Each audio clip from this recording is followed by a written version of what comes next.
할렐루야, 반갑습니다. 한 주간도 잘 지내셨나요?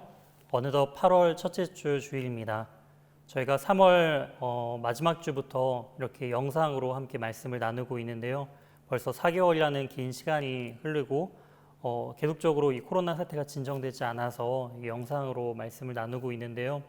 저희가 이제 다음 달인 9월 이제 첫째 주부터는 다시 현장 예배도 함께 재개하려고 합니다. 그래서 본당에서 사회적 거리와 또 안전 수칙을 지키면서 저희가 안전하게 청년부 예배를 또한 함께 드리면서 또 온라인 예배도 같이 병행하려고 이제 준비하고 있는데요. 이를 위해서 함께 기도해 주시고 또한 함께 모일 수 있는 지체들은 9월에 함께 우리가 모여서 또한 하나님을 예배하고 찬양하는 그런 복된 우리 청년부 예배와 모임이 되었으면 좋겠습니다.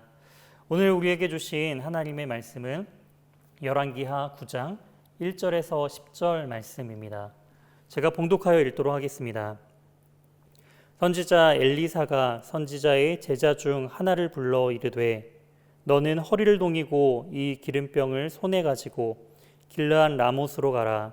거기에 이르거든 님시의 손자 여호사밧의 아들 예후를 찾아 들어가서 그의 형제 중에서 일어나게 하고 그를 데리고 골방으로 들어가 기름병을 가지고 그의 머리에 부으며 이르기를 여호와의 말씀이 내가 내게 기름을 부어 이스라엘 왕으로 삼노라 하셨느니라 하고 곧 문을 열고 도망하되 지체하지 말지니라 하니 그 청년 곧 그 선지자의 청년이 길르한 라못으로 가니라.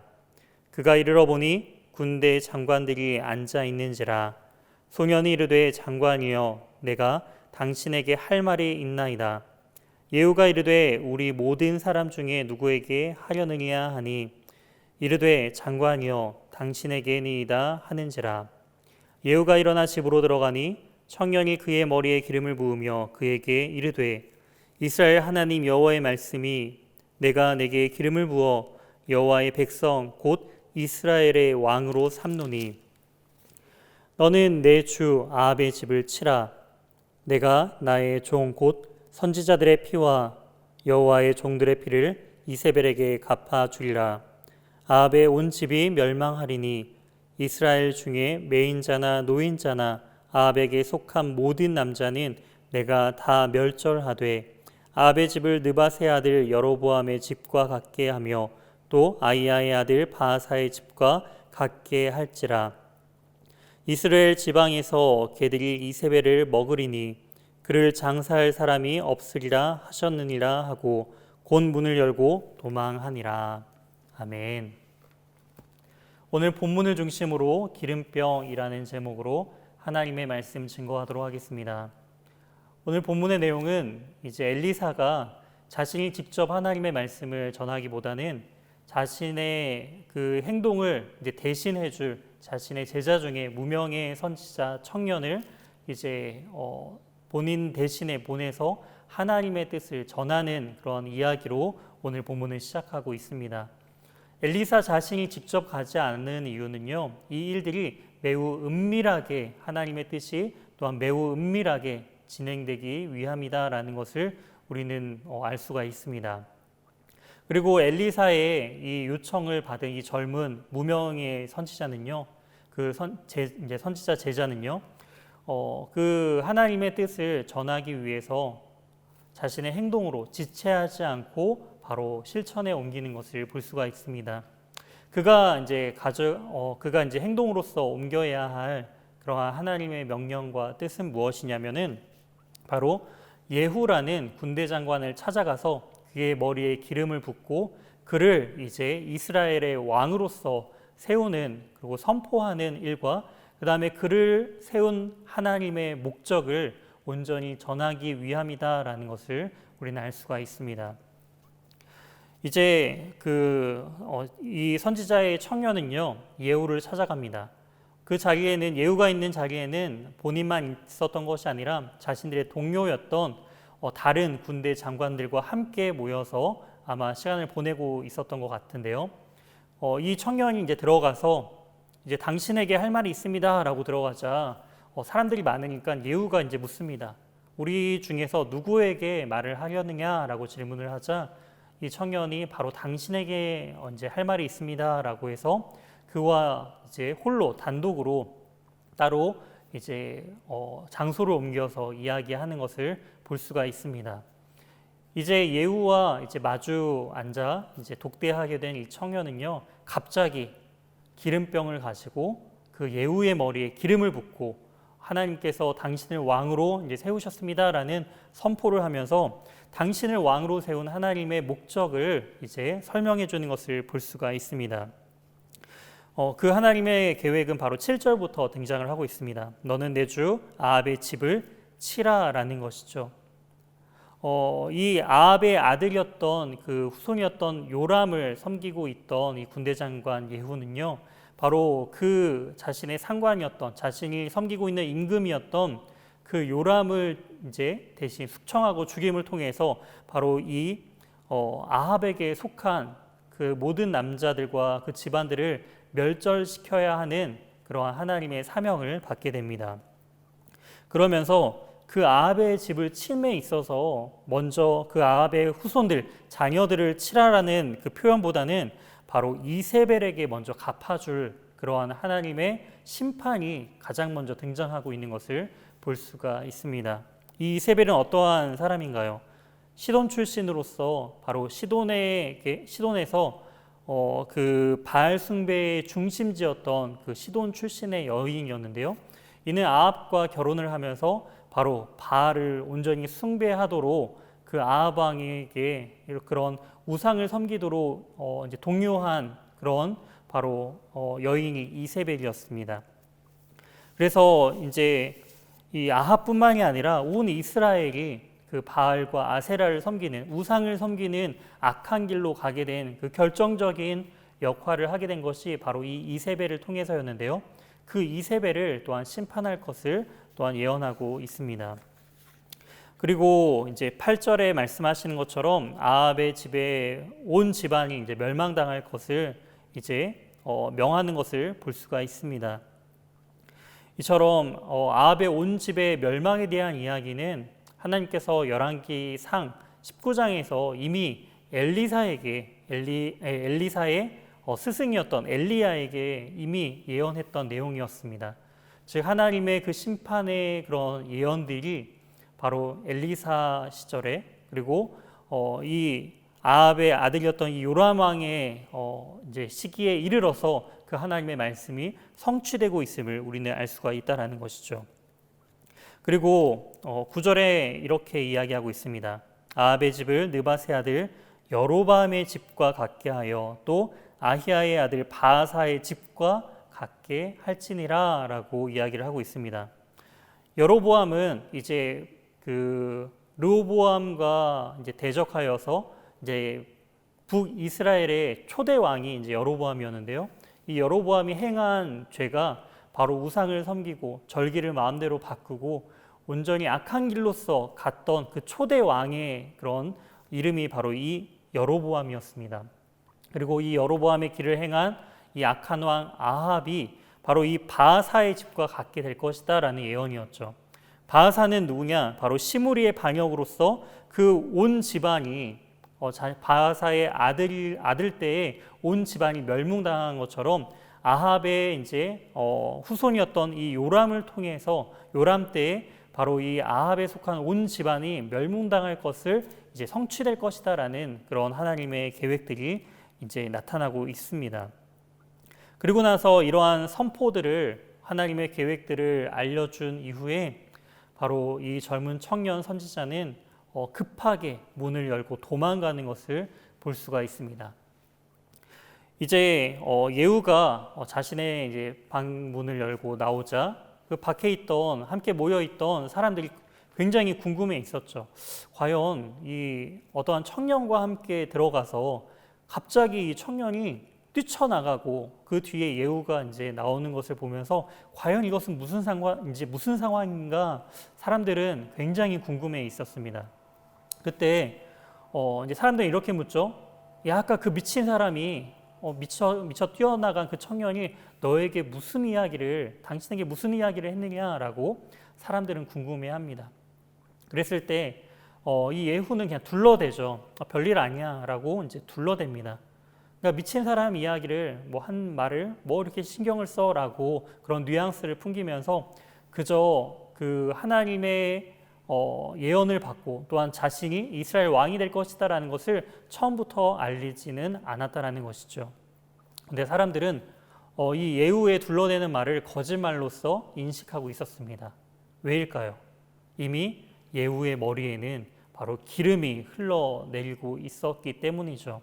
머리에 기름이 흘러나고 갑자기 하나님의 말씀을 전한 젊은 청년은 이제 도망가는 그런 상황 가운데 사람들은 간절하게 이 예후에게 과연 어떤 말을 했는지를 이제 되묻습니다. 그때 이제 사실대로 이야기를 하죠. 바로 하나님께서 나를 기름 부어서 이스라엘 왕으로 삼으시고 또한 그 아합의 집에 속한 그리고 이세벨을 이제 숙청할 것에 대한 그런 하나님의 명령들을 자신에게 주었다라는 것들을 이제 주위의 동료들에게 다 이야기하는 것을 볼 수가 있습니다. 그런데 놀랍게도 이러한 예후의 이야기를 들은 그 주위에 있는 사람들의 반응이 굉장히 독특한데요. 그 사람들의 반응은 어떻게 하느냐? 갑자기 그 예후가 있는 곳에 자신의 옷들을 이제 펼쳐놓고 이 예후를 이제 왕으로서 인정하면서 이스라엘 왕으로 삼는 모습들을 볼 수가 있습니다. 아니 조금 전만 하더라도 그 청년을 미친 사람 취급하면서 그러한 미친 사람의 말을 아무렇지 않게 이상한 것으로 여겨야지만 좀 정상적인 반응인 것 같은데 그렇지 않고 바로 미친 사람처럼 여겼던 그 선지자가 바로 이 예후를 왕으로서 하나님께서 세우셨다. 그리고 하나님께서 하나님의 뜻을 전하게 하셨다라는 그 이야기를 듣자 사람들은 예후를 왕으로서 세우는 모습들을 볼 수가 있습니다. 이것은요 아마도 그 전부터 이 반역의 조짐이 그 사람들 안에서 이미 있었다라는 것이죠. 요람에 대한 불만과 불신들이 점점점 높아가고 또한 새롭게 이제 왕으로서 누군가를 세워야 하는 그 시점 가운데 자신들이 직접 온전히 나서지 못하는 상황 가운데 이제 명분이 필요했던 것입니다. 그런데 중요한 명분이 생겼죠. 무명의 이름 없는 선지자가 바로 기름을 붓고 이 예후를 왕으로서 하나님께서 세우셨다라는 그 이야기를 듣자마자 사람들은 이제 그 명분을 이러한 하나님께서 이 예후를 세우셨다라는 그 명분을 가지고 즉시 행동으로서 이 예후를 왕으로서 세우는 것을 볼 수가 있습니다. 때로는 우리 역시 하나님의 이 말씀이나 뜻을 이 신앙에 대한 부분들을 하나의 명분으로서 우리가 삼으려는 경향이 있을 때가 있습니다. 하나님의 말씀을 온전히 받기보다는 그 말씀을 이용해서 나의 안위와 그리고 나의 삶의 윤택을 위해서 어떠한 결정함에 있어서 그 결정이 내가 한 것이 아니라 바로 하나님께서 하게 하셨어라는 그러한 명분을 갖기 위해서 우리 역시도 때로는 하나님의 말씀을 이용할 때가 있다라는 것이죠. 그러기보다는 우리가 명분으로 삼으려는 것이 아닌 바로 하나님의 뜻을 온전히 받아 그 말씀에 순종함에 우리가 나아가야 함을 우리는 이 말씀을 통해 알 수가 있습니다. 이러한 왕으로서 추대받은 예후는요 행동에 있어서 그 선지자의 제자처럼 즉각적으로 주저하지 않고 행동으로서 자신이 섬겼던 그 이스라엘 왕 요람을 이제 죽이기 위하여서 길을 떠나는 모습을 볼 수가 있습니다. 자신이 왕이 되었다라는 그 소식을 이제 퍼지지 않도록 이제 입단속을 시키고 이제 병거를 이끌고 이제 자신의 군대를 이끌고 요람을 죽이기 위해서 이제 요람이 있는 곳으로 이제 쫓아 나아가는 것을 볼 수가 있습니다.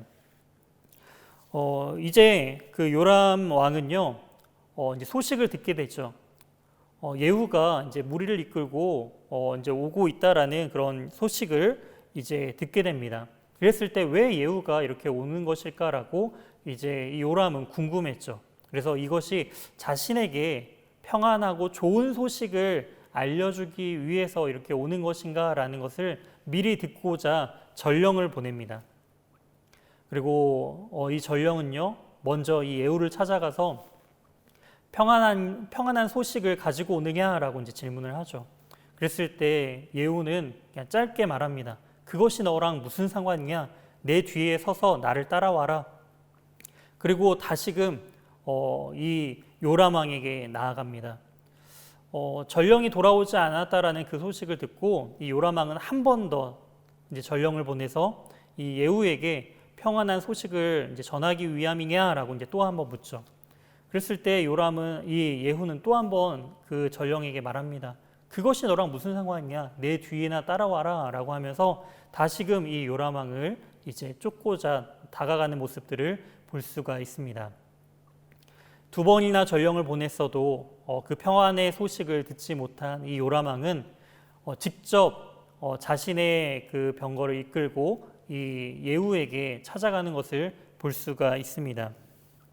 그랬을 때 이제 요람이 직접 그 예후 앞에 멀리서 이제 평안하냐라고 이제 물어보죠. 평안의 소식을 전하기 위해서 왔느냐라고 물어보자 이 예후는 이렇게 이야기합니다. 이세벨의 음행과 술수가 이렇게 많으니 어찌 평안하냐. 그렇죠. 이세벨이라고 한다면 이 요람의 어머니죠. 그러니까 자신의 어머니를 욕하면서 그러한 음행과 그러한 술수 때문에 평안할 수 없는 악한 가운데 우리 이스라엘 백성들이 놓여 있다라는 것을 이야기를 합니다. 이제 반역이 온전히 공식화되었다라는 것이죠. 이 반역이 일어나서 자신이 여기 머물러 있으면은 죽임을 당할 것을 안 이 요람 왕은요 급히 이제 도망가기 시작합니다. 그랬을 때 이 예후는요 멀리서 그 요람의 그 팔과 팔 사이, 즉 이 몸통을 향해서 활을 당겨서 이 그 염통, 즉 가슴, 심장을 꿰뚫어서 이 요람 왕을 죽이는 것을 볼 수가 있습니다. 그리고 이 요람의 시체를 나봇의 그 밭에 버리는 그런 장면들을 오늘 성경 본문을 통해서 우리는 알 수가 있다라는 것이죠.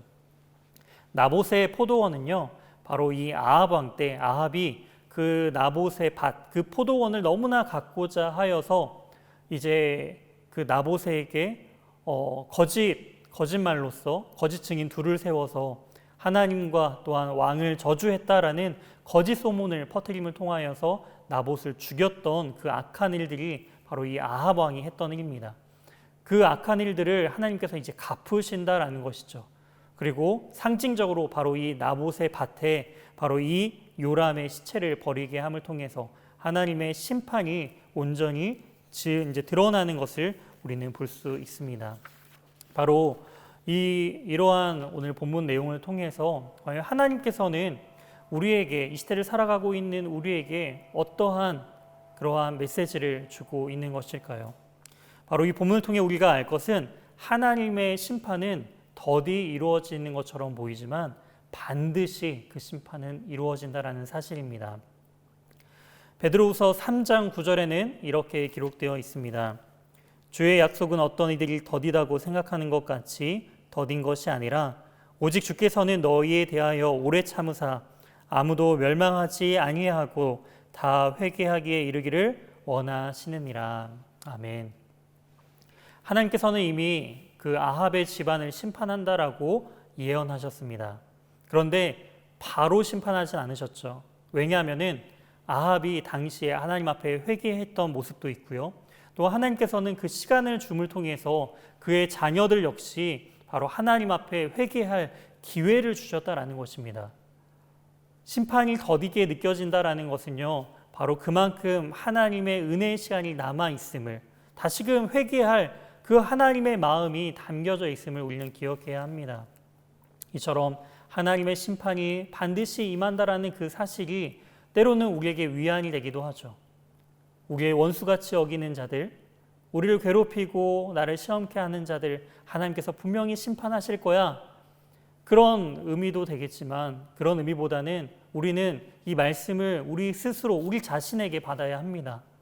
나 역시도 하나님 앞에 죄로 인하여서 원수된 부분을 우리가 온전히 다시금 우리의 삶을 점검함을 통하여서 하나님께서 나의 삶을 통해서 다시 하나님 앞에 회개할 부분이 무엇인가를 우리는 점검해 나가야 된다는 것이죠. 하나님께서는 원수뿐만이 아닌 죄로 인하여 하나님과 원수된 우리 역시도 반드시 심판당할 존재다라는 것을 우리는 기억해야 합니다. 그 심판은요, 굉장히 잔인하게, 또한 하나님께서 온전하게 철저하게 무너뜨려 심판하신다는 것을 우리는 알 수가 있다라는 것이죠. 이 이스라엘 왕 요람이 죽을 때 그 자리에 함께 있었던 사람이 있습니다. 바로 유다 왕 아하시아입니다. 유다 왕 아하시아가 그 요람이 지금 전쟁에 나가서 상처를 입고 병중에 있다라는 그 위독하다는 소식을 듣고 이 이스라엘 진영으로 왔다라는 것이죠. 문병차 지금 함께 있었다라는 것을 알 수가 있습니다. 그리고 이러한 예후의 반역 가운데 함께 그 자리에 휩쓸려서 이 아하시아 역시 죽임을 당합니다. 그런데 유다 왕이었는데 왜 이 이스라엘 왕 요람만 죽였으면 되는데 왜 유다 왕이었던 이 아하시아까지 예후는 죽인 것일까요? 그것은 바로 이세벨의 딸과 바로 이 아하시아가 결혼해서 지금 친족 관계에 둘 사이가 있었다라는 것을 통해서 우리는 알 수가 있습니다. 즉 아합에 속한 모든 자들, 그리고 이 이세벨의 딸과 결혼한 이 아하시아마저도 하나님께서는 심판의 대상으로서 완벽하게 완전하게 심판하신다라는 것을 우리는 알 수가 있는 것이죠. 이처럼 이러한 하나님의 심판은 무엇으로부터 시작했을까요? 바로 엘리사의 말에 이 무명의 한 청년, 젊은 선지자가 그 순종함을 통해 이 기름병을 가지고 예후에게 기름을 붓는 그 장면을 통해서 하나님께서는 이제 이스라엘 왕이 바뀌어지는 놀라운 역사가, 사회가 개혁되는 이 놀라운 역사가 일어나는 것을 우리는 볼 수가 있습니다. 기름 붓는 그 작은 헌신과 그 섬김을 통하여서 하나님의 위대한 역사가 시작되었다라는 것이죠. 그런데 이러한 폭력과 잔인한 이러한 모습을 통해서 이스라엘은 온전한 개혁이 이루어졌을까요? 분명히 왕권은 바뀌었습니다. 그리고 아합에게 속한 자들은 나중에 다 죽임을 당하죠. 이세벨 역시 이제 이 예후를 통해서 이제 죽임을 당하는 것을 볼 수가 있고요. 또한 그 아합에게 속한 70명의 자녀들 역시 철저하게 죽임을 당하는 것을 우리는 볼 수가 있습니다. 이러한 폭력을 통하여서 이세벨, 그 다음에 아합에게 속한 모든 남자들이 다 죽임을 당했지만 이스라엘은 역시 그 죄 가운데 벗어나지는 못했다라는 것이죠. 여전히 다시금 죄 가운데 머물고 있는 그러한 이스라엘 민족의 모습들을 우리는 또한 이후에 살펴볼 수가 있습니다. 즉 이러한 폭력에도 이스라엘은 온전히 개혁될 수가 없었죠. 그럼에도 불구하고 하나님께서는 이런 심판을 통해서 우리에게 주시고자 하는 그런 하나님의 뜻이, 그런 메시지가 담겨져 있음을 우리는 깨달아야 합니다. 바로 하나님이 바로 이 죄악된 백성과의 온전한 샬롬, 그 평안을 누리기 위해서 바로 이 끔찍한 폭력의 대가를 지불하시는 것을 우리는 볼 수가 있습니다. 바로 기름 부음 받은 예후를 통하여서 바로 아합의 집안을 멸문시키셨던 것처럼 오히려 하나님께서는 이제 기름 부음 받은 자를 통해, 그리고 그 기름 부음 받은 자를 죽임을 통하여서 하나님께서는 진정한 하나님의 그 평안을, 그 다음에 진노를 멈추시는 것을 볼 수가 있습니다. 그것이 누군가요? 바로 기름 부음 받은 자라는 뜻을 가진 그리스도 예수님을 통하여서, 바로 그 예수 그리스도의 철저한 그 죽음을 통하여서, 잔혹한 그 십자가를 통하여서 바로 하나님께서는 하나님과의 그 평안을, 샬롬을 온전히 누리기를 원하신다라는 것입니다. 사랑하는 청년 여러분, 우리 역시도 우리가 해야 할 것이 있습니다. 하나님께서 주시는 우리의 사명들이 있다라는 것이죠. 바로 그 기름병을 전하는 것, 그 예수 그리스도, 바로 그리스도를 우리의 삶을 통하여서 전할 때에 그것이 때로는 누군가에게 미련하고 미친 사람처럼 보인다 할지라도 주님께서는 그러한 미련한 것을 통하여서, 우리의 삶을 통하여서 바로 하나님의 영광을 위하여, 때로는 미친 거 아니야? 멍청한 거 아니야? 그렇게 손가락질 당하는 우리의 그리스도인의 삶을 통해 하나님께서는 반드시 역사하시고 이 시대를 바꾸시고 이 모든 시기를 변화시키시는 위대하신 하나님이심을 우리는 기억해야 합니다. 이 세상은 폭력으로 다른 어떠한 리더십이 바뀐다고 해서 온전하게 바뀌는 것이 아닙니다. 오직 바로 예수 그리스도의 그 복음만이 이 세상과 우리 자신을 변화시키고 개혁시킬 수 있음을 기억해야 합니다. 다른 것이 아닌 바로 그 복음을 의지하며 바로 우리에게 주어진 예수 그리스도를 우리의 삶 속에서 온전히 전하며 나아가는 저와 우리 귀한 우리 예수가족 청년분들이 되시길 주님의 이름으로 소망합니다. 함께 기도하시겠습니다. 참 좋으신 하나님 아버지 감사드립니다. 하나님, 무명의 선지자가 엘리사의 그 하나님의 뜻을 전하라라는 그러한 말에 온전히 순종하여 그 작은 헌신과 기름을 예후에게 부음을 통하여서 하나님의 놀라운 심판과 그 예언이 성취됨을 우리가 오늘 말씀을 통해 바라봅니다. 우리에게 주어진 그 기름병, 바로 예수 그리스도께 아버지 온전히 은혜를 받은 우리가 우리의 삶으로서 주님을 온전히 전할 때에 바로 복음이 우리를 변화시키고 이 사회를 변화시키고 우리 공동체를 변화시킬 수 있다는 사실을 우리가 기억하면서 때로는 하나님의 심판이 더디게 느껴질 때에 바로 우리가 회복하고 회개해야 할 시기임을 기억하면서 한 주간 우리가 이 말씀을 의지하여 하나님 앞에 우리의 삶을 철저히 회개하고 다시금 회복하는 그런 복된 은혜의 시간들이 될 수 있도록 하나님과 동행하는 복된 인생들이 될 수 있도록 우리의 삶을 인도하여 주시옵소서. 우리의 모든 삶 주님께 온전히 의탁드리오며 이 모든 말씀 살아계신 예수 그리스도의 이름으로 기도드립니다. 아멘.